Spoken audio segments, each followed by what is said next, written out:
ഞാൻ പ്രീത, നിങ്ങളുടെ ബലൂണായിട്ട് W മീഡിയയിലേക്ക് ഏവർക്ക് സ്വാഗതം. ഇന്ന് എന്റെ മുമ്പിലിരിക്കുന്നത് എനിക്ക് അഭിമാനത്തോടു കൂടി ഇൻട്രൊഡ്യൂസ് ചെയ്യാൻ പറ്റുന്ന ഒരാളാണ്.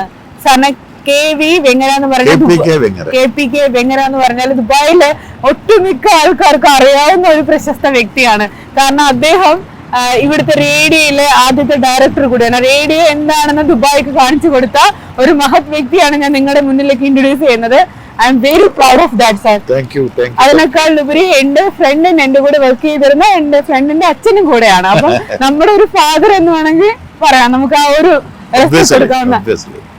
അപ്പൊ സാർ, എന്താണ് ഈ റേഡിയോ എന്നൊക്കെ പറയുമ്പോൾ നമ്മൾ ഇവിടെ വന്നിട്ടൊക്കെയാണ് കുറച്ച് കൂടുതൽ അറിയുന്നത്. കാരണം ഇവിടെ റേഡിയോ ഇപ്പോൾ ഒഴിവാക്കാൻ പറ്റാത്ത ഒരു സംഭവമാണ് അല്ലെ.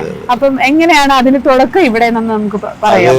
പിന്നെ നിരന്തരമായി ഇതിങ്ങനെ പറഞ്ഞുകൊണ്ടിരിക്കുന്നു. ആദ്യം തന്നെ എന്നെ ഇതിനെ നിയോഗിച്ച എന്റെ പ്രിയപ്പെട്ട ചിലങ്കയുടെ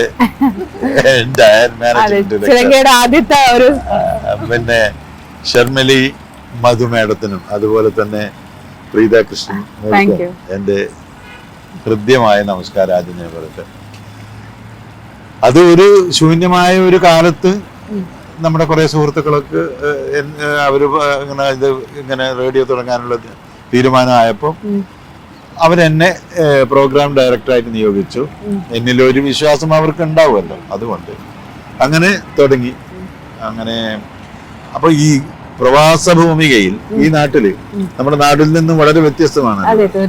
അപ്പൊ ഇവിടെ വരുന്ന എത്ര സമ്പന്നനായാലും ദരിദ്രനായാലും എക്സിക്യൂട്ടീവ് ആയാലും സാധാരണക്കാരനായാലും എങ്ങനെയായാലും അവരുടെയൊക്കെ നോവുകളും നിലവുകളും ഒന്നാണ്, അവരുടെയൊക്കെ എംബിഷൻസ് ഒന്നാണ്.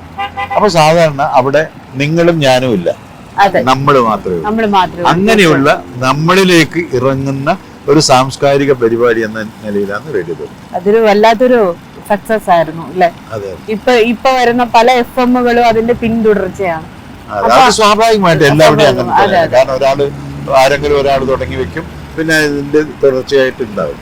അതൊക്കെ നല്ല കാര്യം. ഒരുപാട് ആർട്ടിസ്റ്റുകൾ പിന്നെന്താ, തീർച്ചയായിട്ടും നമ്മുടെ ഭാഷക്കുള്ള ഏറ്റവും വലിയ ഒരു പ്രസക്തിയല്ല. അതെ അതെ, കലാകാരന്മാർക്കും അവസരങ്ങളും അങ്ങനെ ഒരുപാട് അതിന് ആ സംരംഭം കുറിച്ച ഒരു വ്യക്തിയാണ്.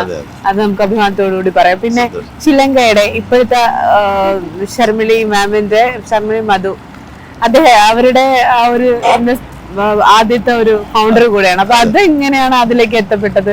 അതായത് ബേസിക്കലി ഞാൻ പൈതൃകമായിട്ട് നമുക്ക് കിട്ടിയൊരു ഏറ്റവും വലിയ സമ്പത്താണ് കല. അതില് സംഗീതമുണ്ട്, താളമുണ്ട്, എല്ലാം ഉണ്ട്. സമസ്ത കലകളുടെയും ഒരു സമ്മേളനം നമ്മുടെ പൈതൃകമായിട്ട് നമുക്ക് ലഭിച്ചതാണ്. അത് എവിടുന്നും ഞാൻ വാങ്ങിച്ചു കൊണ്ടൊന്നുമല്ല. അത് ഇങ്ങനെ ജന്മസിദ്ധമായ കഴിവിനെ കർമ്മസിദ്ധി കൊണ്ട് സമ്പന്നമാക്കുക എന്നുള്ളത് ഓരോരുത്തരുടെയും കടമയാണ് അല്ലെ. അപ്പൊ അങ്ങനെ ഞാനും അത് ശീലിച്ചു. അപ്പൊ എനിക്ക് ചെറുപ്പത്തിൽ സംഗീതം പഠിക്കണമെന്ന് ഭയങ്കര ആഗ്രഹം ഉണ്ടായിരുന്നു. പക്ഷെ അന്ന് കാശിലായിരുന്നു. അന്ന് എന്റെ ചേച്ചി പഠിച്ചു, പക്ഷെ ഞാൻ പഠിച്ചില്ല. അതുപോലെ എൻ്റെ മകൻ അഭിലാഷ്, നിങ്ങൾക്കറിയാം, അഭിവെങ്ങര, അവനും ഈ താളവാദ്യത്തിലും സംഗീതത്തിലും നല്ല വാസനയുണ്ട്. അപ്പൊ അവനും അതൊരു എനിക്ക് കിട്ടാത്ത സൗഭാഗ്യം എൻ്റെ മക്കൾക്ക് കൊടുക്കാം എന്ന് ഞാൻ വിചാരിച്ചു. അപ്പൊ അങ്ങനെയൊക്കെ വിചാരിച്ച എൻ്റെ ചെറിയ മോളും മൂത്ത മോളും പിന്നെ രണ്ടുപേരും ഡാൻസ് ചെയ്യും, ധന്യയും അതുപോലെ തന്നെ കവിതയും.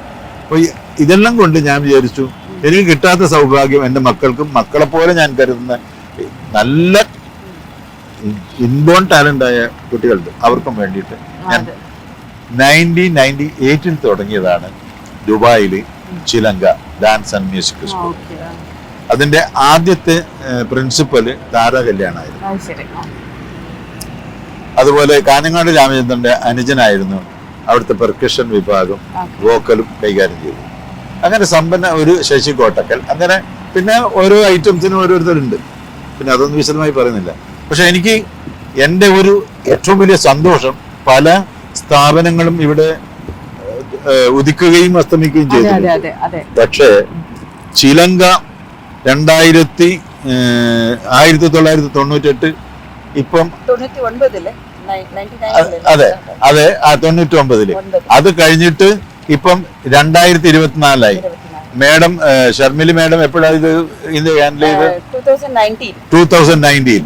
അപ്പൊ ഇത്രയും വർഷം ഈ ഒരു സ്ഥാപനം കണ്ടിന്യൂസ് ആയിട്ട് നിലനിൽക്കുക എന്ന് പറഞ്ഞാൽ നമ്മൾ അത് തുടങ്ങുമ്പം ഹൃദയം കൊണ്ടും ഗുരുത്വം കൊണ്ടും വിനയം കൊണ്ടും കലയോടുള്ള സമർപ്പണം കൊണ്ടും തുടങ്ങിയാണ്. അതുകൊണ്ടാണ് അതിപ്പോഴും നിലനിൽക്കുന്നത്. തീർച്ചയായും നിങ്ങൾ ഇത് മുന്നോട്ട് കൊണ്ടുപോകണം. മാത്രമല്ല, എനിക്ക് ഇതിൽ ഏറ്റവും സന്തോഷം എന്ന് പറഞ്ഞാൽ എൻ്റെ നാട്ടുകാരി അബിയുടെ വളരെ അടുത്ത സുഹൃത്ത്, പിന്നെ മീറ മോള്, മീറ ഡാൻസിൽ മിടുക്കിയാണ്. ഇപ്പൊ ഞങ്ങളുടെ നാട്ടില് മീറയാണോ ഇപ്പൊ ക്ലാസിക്കൽ ഡാൻസിന്റെ? Very good.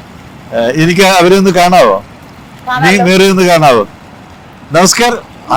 മിടുക്കി. ഇരിക്കും.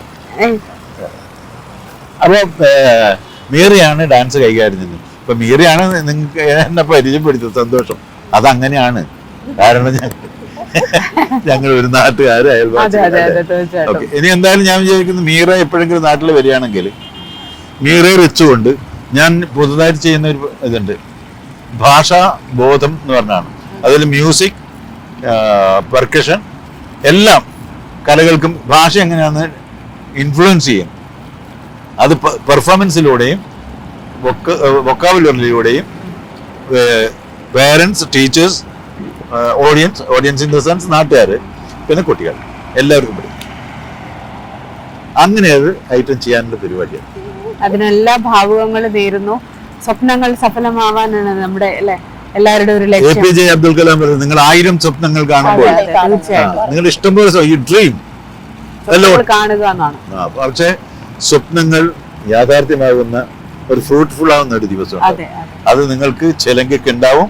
ചെലങ്കയിൽ നിങ്ങളോട് ഒത്തൊരുമിക്കുന്ന കുട്ടികൾക്കും എല്ലാവർക്കും ഉണ്ടാവട്ടെ. തീർച്ചയായും നമുക്ക് പ്രാർത്ഥിക്കാം. അനുഗ്രഹം തരുന്നത് സർവശക്തനാണ്. അപ്പൊ എല്ലാവിധ ഭാവങ്ങളും നേരുന്നു. ദൈവാനുഗ്രഹത്താൽ ഇനിയും വരാൻ കഴിഞ്ഞാൽ തീർച്ചയായും ഞാൻ ചിലങ്കയിൽ വരും. പുതിയ തലമുറയിലെ കുട്ടികളെ കാണും. സന്തോഷം. ഞങ്ങൾക്ക് 1000 സന്തോഷം. ഞങ്ങളുടെ W മീഡിയയിലും ഒപ്പം ഞങ്ങളുടെ ചിലങ്കയിലും വന്ന് ഞങ്ങൾക്കൊപ്പം. ഈ W മീഡിയ എന്ന് പറഞ്ഞപ്പോ എനിക്ക് മറ്റൊരു കാരണം, മീഡിയ എന്ന് പറയുന്നത് എന്റെ ഒരു ജീവാത്മാവും പരമാത്മാവും. അപ്പോൾ W മീഡിയക്കും എന്റെ ആശംസകൾ. Thank you so much.